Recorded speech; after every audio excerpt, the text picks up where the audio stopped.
What the heck is the Leaning Tower of Pisa doing in Chicago?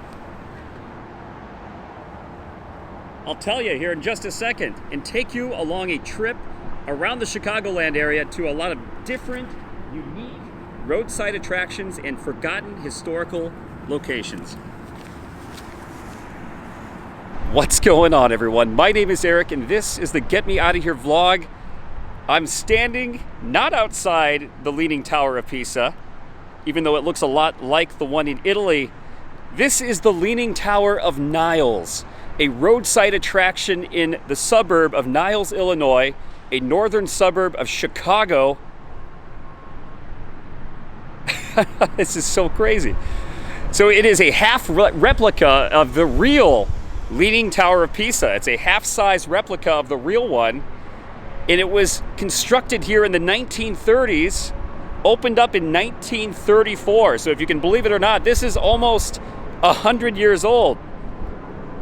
And it's been here that long. It's so insane. Well, let's get a closer look and learn more about the history of this unusual roadside attraction here in Chicago.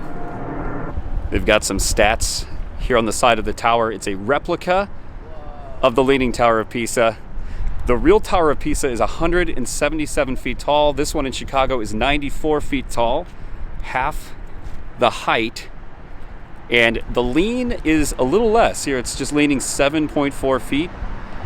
The real one's 15.2. And pretty wild. The year it was completed, 1931 to 1934 versus 1171 to 1334 for the original Tower of Pisa. They've got 5 bells, I think, on top of this too that ring. Placed on the National Register of Historic Places. The Leaning Tower of Niles. And that is, I'm guessing, the Virgin Mary and baby Jesus. On the side of the structure, there is a doorway that leads inside. I don't think they give tours, even though it'd be awesome to go all the way to the top. I'm sure you'd have a beautiful view of the Chicago skyline from up there. And here's another plaque denoting Village of Niles Leaning Tower Plaza, constructed in 1996. Now, it is early April right now here in the upper Midwest. You can see the flowers are just starting to pop up out of the ground. So it's still a little bit gray looking here on the plaza, not as colorful as you probably would see in a couple weeks, but still really awesome nonetheless. Just look at that. You can kind of see the lean from this angle. So Robert Ilg was the man behind this. He purchased this land back in the 1920s, and it was a park, a city park here with some pools. And he wanted to construct a water tower for these pools and decided, why not? We'll make the water tower resemble the Leaning Tower of Pisa, but we'll make it half the size. And that's exactly what he did. This opened up in 1934, and it's been here ever since. In the 1960s, Ilg's family built this YMCA. Right here, this tower is a YMCA. And the parking lot is right here. So the Leaning Tower of Niles is located right next to a YMCA. There'd be a heck of a view in there running on the treadmill. You know, it'd be awesome if they put treadmills in this. That'd be a unique gym. This would motivate me to work out more, I feel like, if I had to, if my gym was the Leaning Tower of Niles or the Leaning Tower of Pisa or some unique roadside structure like this. Loving these pillars here as well. Almost looks like ancient ruins from Rome, some ancient Roman ruins. And I'm assuming that in the spring and summer, this probably is filled up with water. Might even have a fountain here in front of the Leaning Tower to give an epic view. Look at that.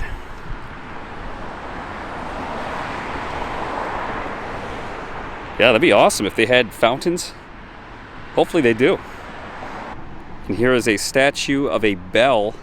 Apparently 7 bells ring at the top of the Leaning tower of Niles, corresponding to the 7 bells of our sister city's tower, the Leaning Tower of Pisa.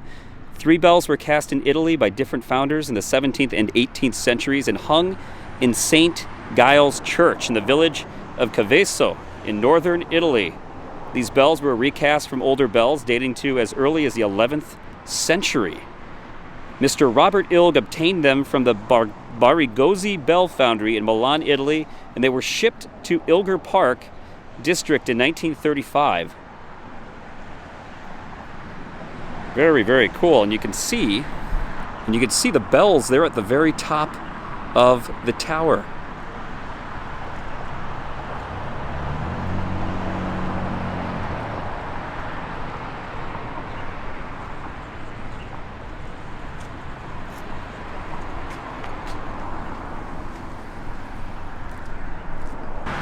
This is the best angle where you can see the lean. I think this is the best spot to see the actual lean of the tower. And this is actually, I'm standing just off Toohey Avenue. So if you want to get the best angle, this is where you want to be.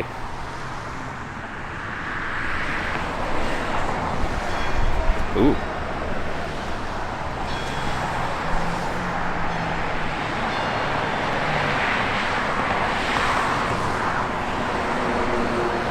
Heard the bells just now. There's a smaller model of the tower right here in front as well.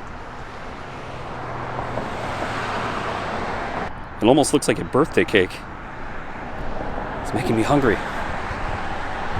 The mini Tower of Niles. It's got a bit of a lean to it as well.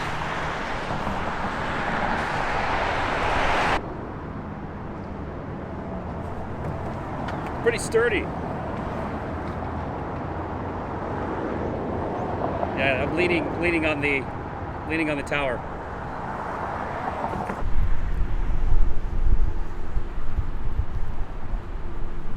I'm standing directly below the lean.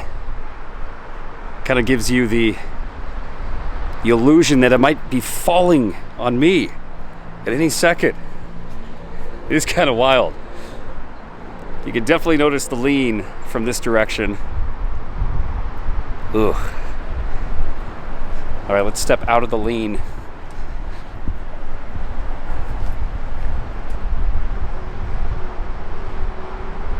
Really is gorgeous.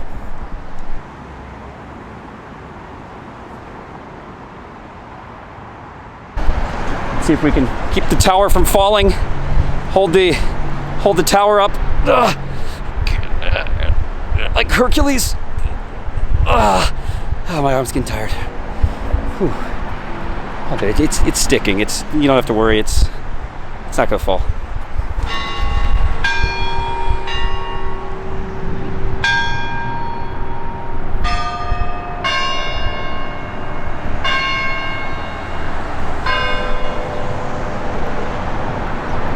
Bells, they just chimed. Did you hear that? Very cool. Well, there you have it.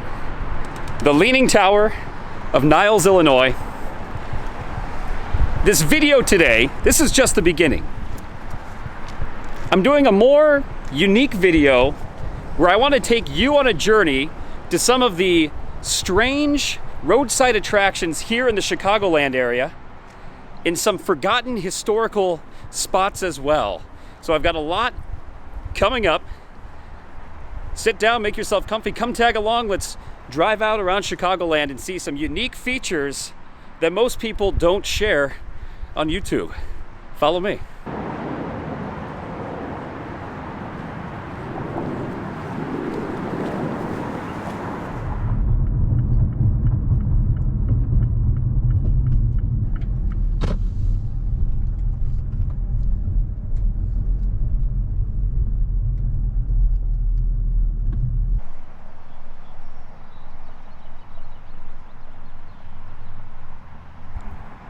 These are the silos of Inverness, a wealthy suburb located in the northwest parts of Chicago. In fact, you can see the Palatine Water Tower right over there. That's one of the larger suburbs here in the Chicagoland area. But behind me is a very unique structure. It almost looks like a castle.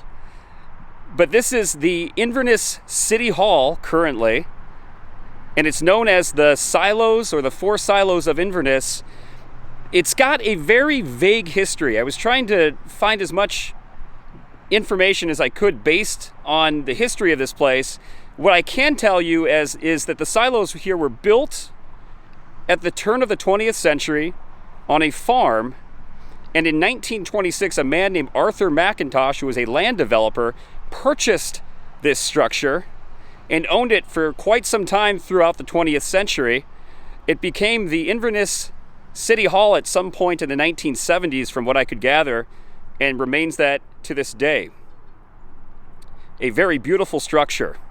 Now, there are a lot of urban legends and myths about Al Capone, the famous gangster here in Chicago during the heyday of Prohibition during the 1920s. And there's a lot of myths and legends online stating that Al Capone used this structure here as a hideout, and that he bootlegged liquor from these very towers, these very silos. And now, maybe that's true, but as far as I could tell with the information I looked up online, I could not find any actual factual evidence that Al Capone was ever on this property and that there was ever any bootlegging going on. Now, I could be wrong, and if I am, please leave a comment below. I would love to hear more about that if there are amazing stories like that. I mean, it definitely looks like a castle or someplace that a henchman like Al Capone would live in and hang out and operate illegal bootlegging in.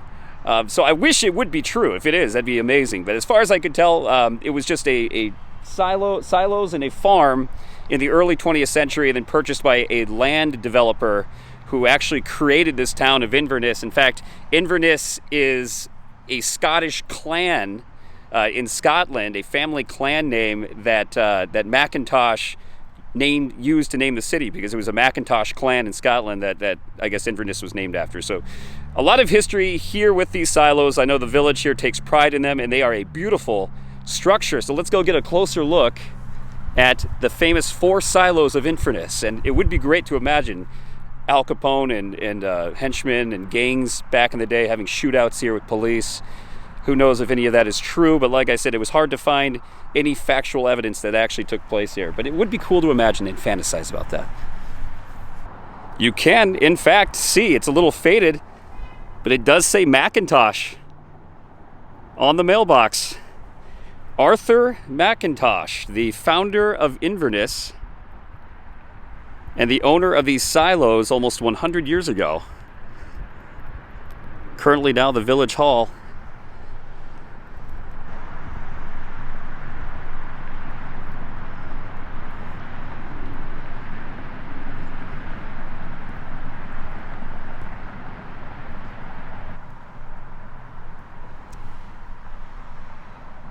Right there at the front entryway states Four Silos of Inverness, circa 1900.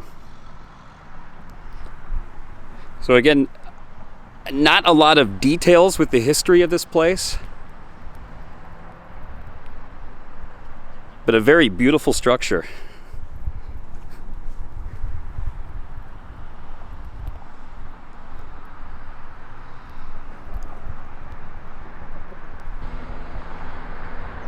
And they've got windows towards the top of that silo there. Makes me wonder if that is original, or if they turned that into office space, or I don't think they do tours of this structure. I wish they did. It'd be awesome to get inside and see what the interiors looks like. But yeah, if they do tours, let me know. I would love to come back and do one.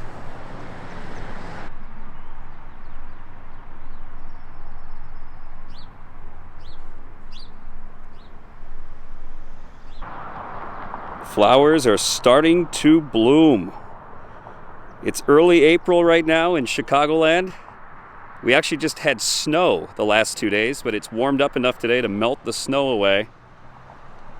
Starting to see the trees slowly beginning to blossom. No flower buds yet, but you can see the buds, the early stages definitely happening finally. Totally ready for spring. And right next to the silos is a small veterans memorial.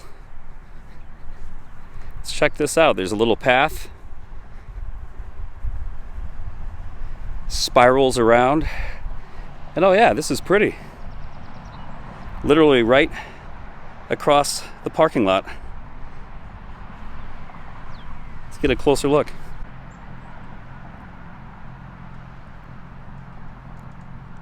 A touching tribute to our veterans, Department of Air Force, Army, Navy, Marines, and Coast Guard too.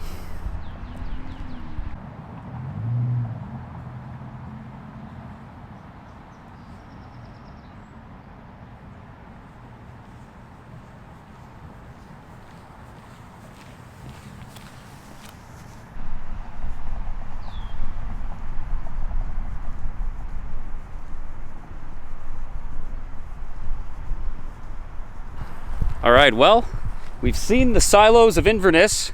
We've got plenty more unique places in the Chicagoland area to show you next, so let's keep going.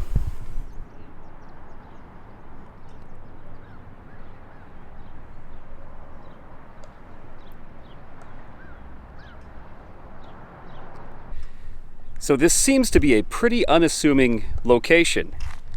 You've got a parking lot, you've got a gym, a fitness center over here,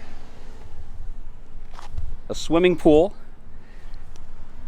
and yet there's an American flag and a large boulder with a plaque on it.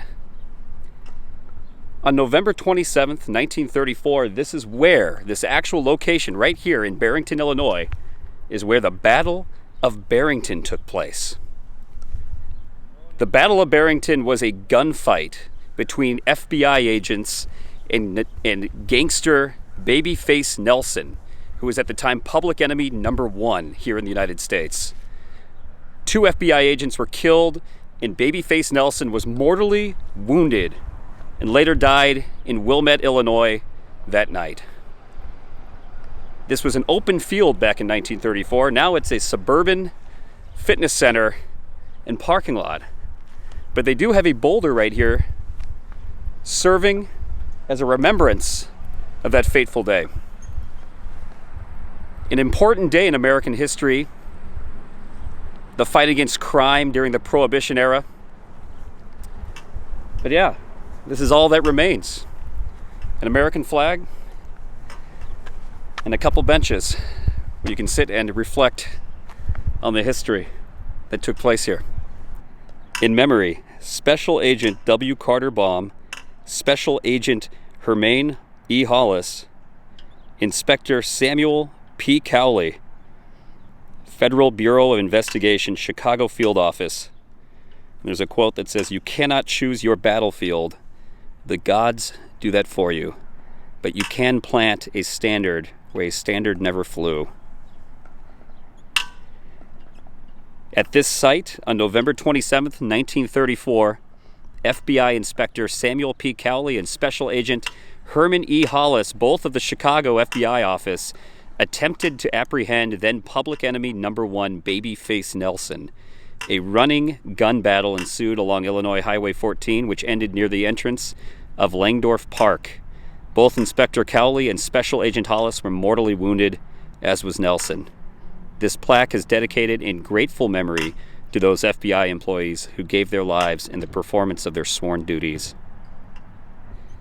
It's worth noting that Agents Hollis and Cowley also played vital roles in the takedown of public enemy number one, John Dillinger, just months before Babyface Nelson was killed, and they unfortunately lost their lives as well. Agent Hollis was actually one of the agents that shot and killed John Dillinger here in Chicago. So both played key roles in the war against crime during the Prohibition era here in Chicago. This is all that remains. This boulder with a plaque, no significant monuments, no incredible unique architecture here, but it's very close to the silos of Inverness, a forgotten place in time. that I wanted to drive up and pay tribute to the Battle of Barrington, where Babyface Nelson, public enemy number one, met his demise.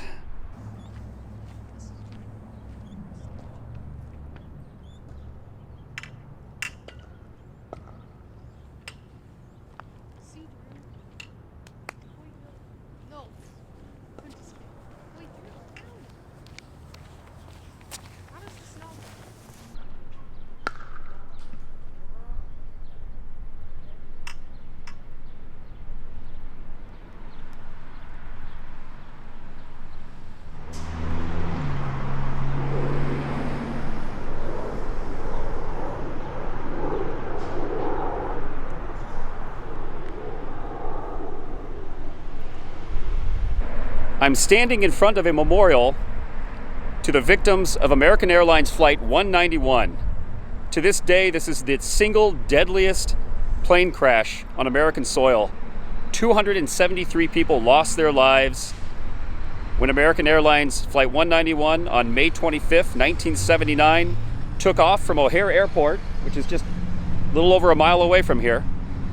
As it was taking off the runway, the engine detached and the plane spiraled and crashed less than a mile away from O'Hare Airport. The actual crash site is about a mile west of here, near a trailer park. I'll look up the street address and post it below. You can't visit the actual crash site. They've turned it into a police dog training compound. So this is the closest thing you can get for paying respect to the people that died that day. They have a small memorial here, all the names listed on the stone bricks, by a small garden here in Lake Park, a small park just behind Allstate Arena here in Des Plaines, Illinois. A dark day in Chicago history, in American history, a tragic disaster. Thought I'd come out here and pay respect to these victims. This is kind of a hidden memorial, and to be honest, I didn't even know this existed until this year. I've driven by the actual crash site location. Again, it's fenced off. It's a police dog training compound. You can't get inside it. But yeah, I'm so happy to see that there is some tribute for the people that died that day. What's interesting is they even have the captains and flight attendants listed next to their names, so you know who they are. Listed right there, American Airlines Flight 191. Captain Walter H. Lux, First Officer James R. Dillard, and the flight attendants. Lots of them listed right below that as well. And all the passengers that passed away that day. You can see their names written up and down the stone wall. Very, very sad. There were actually a lot of Playboy executives on this flight. Playboy magazine, Hugh Hefner, used to have a mansion here in Chicago, and he had a business here in Chicago as well. Unfortunately, a lot of them were on this flight. And right here it reads, "We remember Flight 191. Let us not forget the victims of May 25th, 1979, who helped assure the safety of all who have boarded an airliner since that tragic event. When someone you love becomes a memory, the memory becomes a treasure."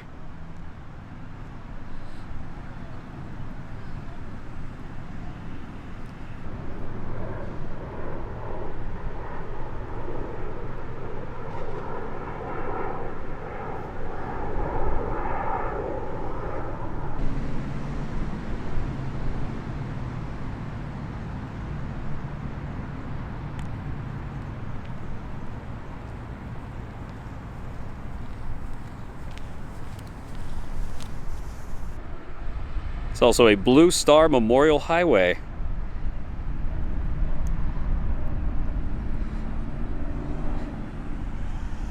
Pretty mind-blowing. I spent a lot of time back in 2016 at that Extended Stay America hotel. There's another one directly behind it too. They share a parking lot, and renovated both of these hotels, and I had no idea that this memorial was right across the street.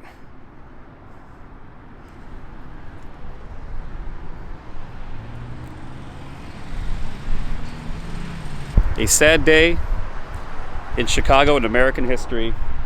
glad they do have a small memorial. I wish they had something a little more grandiose for the people that passed that day, but wanted to make it known. This is here in the Chicagoland area, here in Des Plaines, Illinois. Come pay your respects.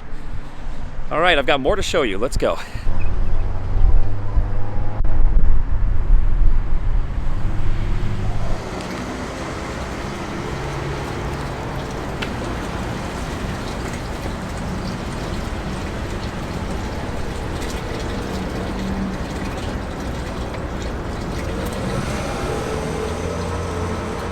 It's a bit nutty.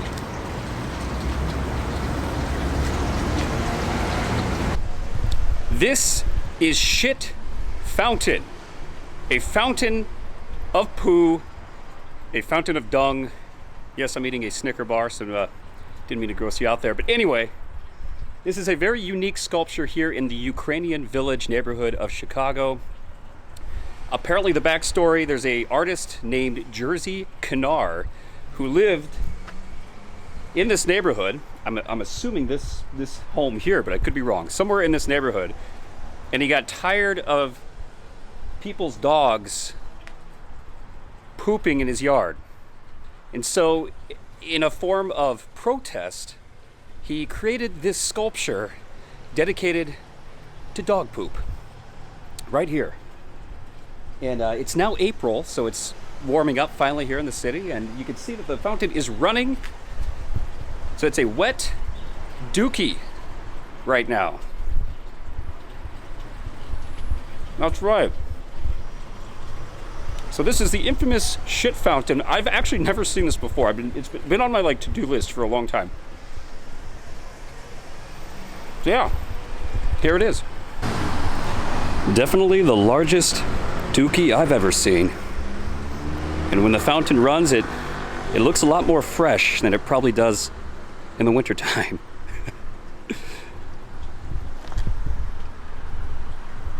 But yes, there you have it. Shit fountain. Here in the Ukrainian Village neighborhood of Chicago.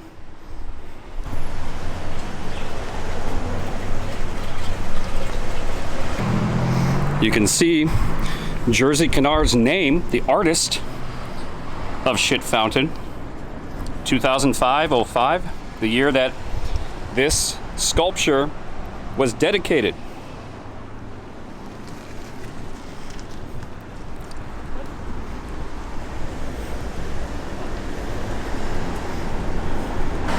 Loving the Ukrainian artwork here as well, right next to the shit fountain. Maybe this will be in a museum someday, I don't know. Well, I am pooped. Literally. I think this has been a fantastic day. Hopefully you enjoyed kind of things more off the beaten track here in the Chicagoland area. I wanted to showcase locations that are unique, that aren't as well known to most people that visit Chicago. Kind of a oddities and roadside attraction video, but I really can't top this. I think this is the way I'm gonna have to go out with this video today. So thank you very much for watching. This is Eric with the Get Me Out of Here vlog, and it's time for me to get out of here.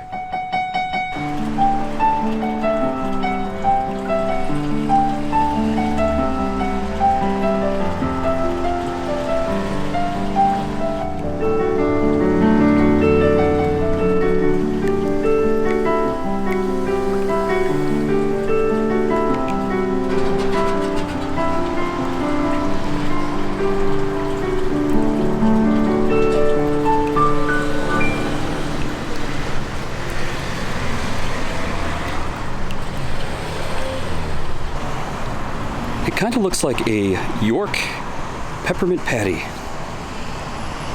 melting in the sun.